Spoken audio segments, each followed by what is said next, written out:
Bismillahirrahmanirrahim. Alhamdulillah, alhamdulillahirrahmanirrahim. Hamdan yafini, hamdan kafi mazidahi rabbana lakal hamdu kama yanbaghi li sultanik amma ba'du. Pertama-tama, marilah kita banyak puji dan syukur kepada Allah Subhanahu wa taala atas berkat dan rahmatnya kita bisa melaksanakan perkuliahan meskipun hanya melalui online saja, namun tidak mematahkan semangat kita untuk terus dalam belajar, mencari ilmu serta keberkahan dunia dan akhirat. Pertama-tama, perkenalkan nama saya Alexander, NIM 12016131, jurusan Akuntansi Syariah, asal saya dari Kota Ketapang. Tujuan saya mengikuti Zoom perkuliahan pada pertemuan kelima, ingin mempelajari tentang ilmu tabayun yang berkaitan langsung dengan bisnis ekonomi. Baiklah, di sini saya akan meresum kembali materi kelima, yaitu tabayun dalam lingkungan bisnis Islam, yang diampui oleh dosen Bapak Adi Musain SE MM. Baik, secara garis besar tabayun berasal dari kata bana nabayana watitana, yang artinya tampak, jelas, terang. Menurut Syekh Abu Bakar Jabir Al-Jazairi dalam tafsir Al-Aisyar, tabayun artinya periksalah sebelum kalian berbicara atau berbuat atau mengambil keputusan. Menurut Al-Qurtubi dalam tafsir Al-Qurtubi, Hamzah dan Al-Kisin membaca firman Allah itu dengan diambil dari kata tafsabut. Pentingnya tabayun adalah akhlak mulia yang merupakan prinsip penting dalam menjaga kemurnian ajaran Islam dan keharmonisan dalam pergaulan tersebut. Hadis Rasulullah SAW, pentingnya tabayun dalam lingkungan bisnis syariah atau bisnis ekonomi. Tabayun adalah akhlak mulia yang merupakan prinsip penting dalam menjaga kemurnian ajaran Islam dan keharmonisan dalam pergaulan. Hadis-hadis Rasulullah SAW dapat diteliti keasliannya antara lain karena para ulama menerapkan prinsip tabayun dalam menerima berita. Begitu pula dalam kehidupan sosial bermasyarakat.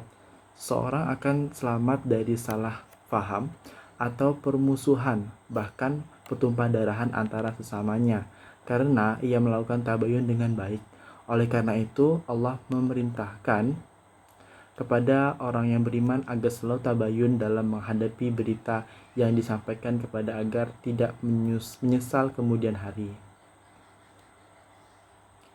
Riset atau penelitian adalah kegiatan yang dilakukan menurut kaidah dan metode ilmiah secara sistematis untuk memperoleh informasi, data dan keterangan yang berkaitan dengan pemahaman dan pembuktian kebenaran dan ketidakbenaran atau asumsi atau hipotesis di bidang ilmu pengetahuan. Cara melaksanakan riset harus sistematik dan objektif yang mengikuti tahapan-tahapan sebagai berikut. Yang pertama, melakukan observasi dan menetapkan masalah serta menetapkan tujuan. Kedua, menyusun hipotesis. Tiga, menyusun rencana penelitian. Keempat, melaksanakan riset atau percobaan berdasarkan metode yang direncanakan. 5. Melaksanakan pengamatan dan mengumpulkan data. Keenam, menganalisis dan menginterpretasi data. 7. Merumuskan kesimpulan atau teori. Dan terakhir, 8. Melaporkan hasilnya. Selanjutnya adalah ciri atau metode tabayun dalam Islam. Melakukan tabayun dalam arti penelitian sudah lama melekat dalam tradisi keilmuan Islaman. Sejarah kebudayaan Islam yang diwarnai oleh temuan para sejarah-sejarah Muslim seperti Al-Farabi, Al-Khwarizmi, Ibnu Khaldun, Imam Ghazali, dan banyak lagi para ilmuwan abad pertengahan.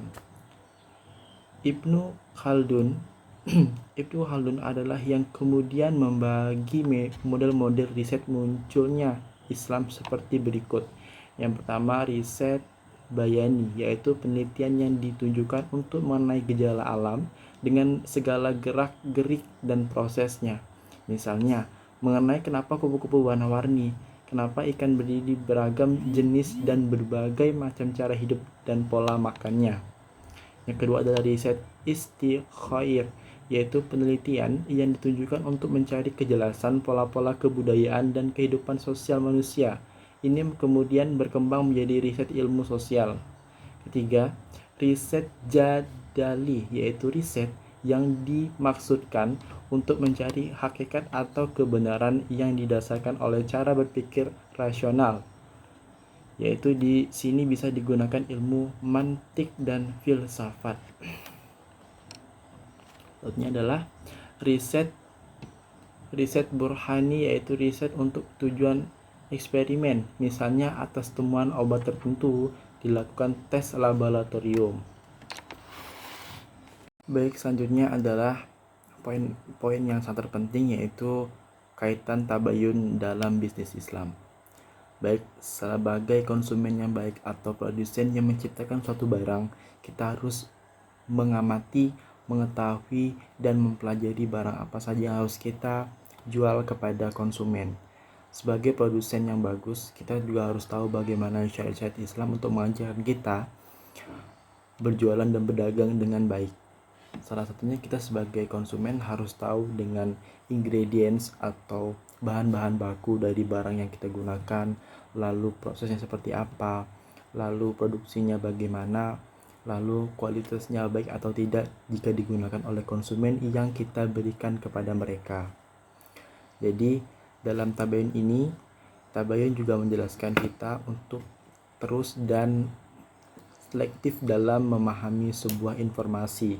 Salah satunya juga dengan produksi atau barang yang kita jual kepada konsumen. Kita harus selektif dan harus jeli dengan barang-barang yang kita jual. Kenapa demikian? Karena kita tidak tahu apabila barang yang kita konsumsi itu bagus atau tidak, baik atau tidak, dan ada tidak negatifnya yang kita gunakan apabila dengan jangka waktu panjang yang kita pakai terus.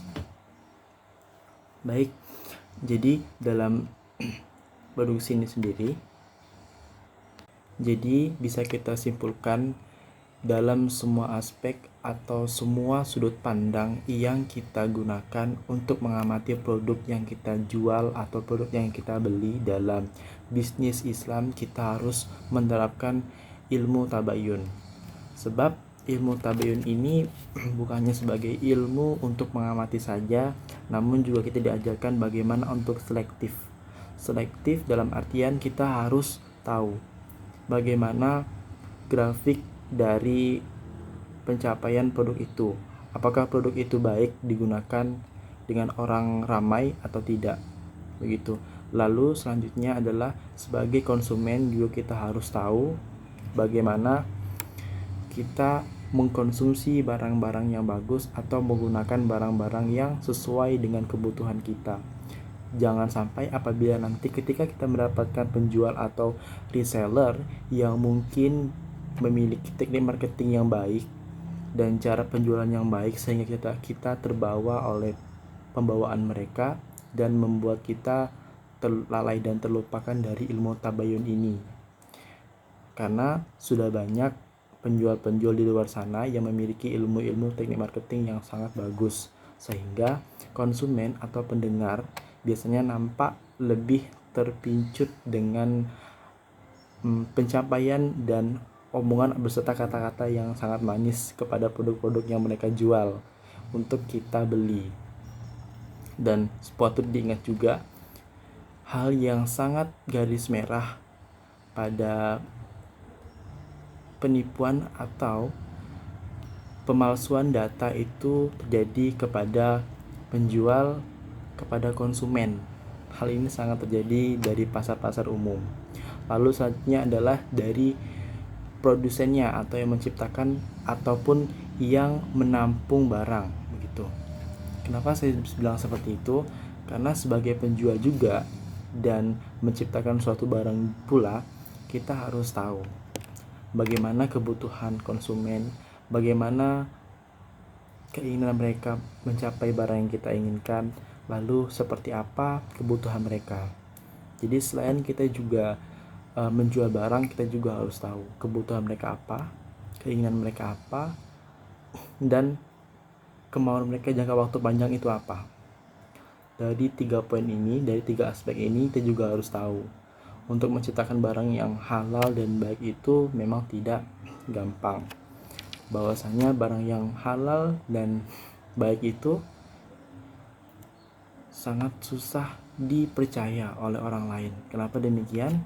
Karena sudah banyak barang-barang tiruan, barang-barang yang membuat kita lupa akan keasliannya. Sehingga ini bisa menjadi PR atau pembelajaran kita untuk berhati-hati dan tetap melakukan yang paling terbaik untuk menjual suatu barang. Karena kita tidak tahu ketika kita menciptakan barang yang bagus, namun dari pandangan orang lain kita menciptakan barang yang jelek. Hal inilah yang mempengaruhi barang yang tidak baik atau halal mengkontaminasi barang kita yang baik. Jadi di dalam Islam itu sendiri ditegaskan pula bahwasanya kita harus memiliki sifat tabayun, yaitu selektif, yang dijelaskan dalam Quran surah Al-Hujurat ayat 6 yang berbunyi A'udzubillahi bismillahirrahmanirrahim. Ya ayyuhallazina amanu inna ja'alu fa innaku baina fatainatu anduri natu fakuna bihu halaina falaz ni u'alama fa'tabadi minna, yang artinya, hai orang yang beriman, jika datang kepadamu orang fasik membawa suatu berita buruk, maka periksalah dengan teliti agar kamu tidak menimpakan suatu musibah kepada suatu kaum tanpa mengetahui keadaannya yang menyebabkan kamu menyesal atas perbuatanmu itu. Jadi dalam arti Quran surah Al-Hujurat ayat 6 ini kita harus berhati-hati dalam mendapatkan informasi, salah satunya produk-produk yang dijual oleh orang-orang lain seperti itu. Jadi selain kita juga harus menerima berita-berita baik, kita juga harus selektif dalam menciptakan atau menerima barang dari orang lain yang dijual kepada kita yang berkaitan langsung dengan bisnis Islam atau ekonomi syariah. Baik, itu penyampaian dan resumen dan pemahaman dari saya, semoga bisa membantu. Saya akhiri, wassalamualaikum warahmatullahi wabarakatuh.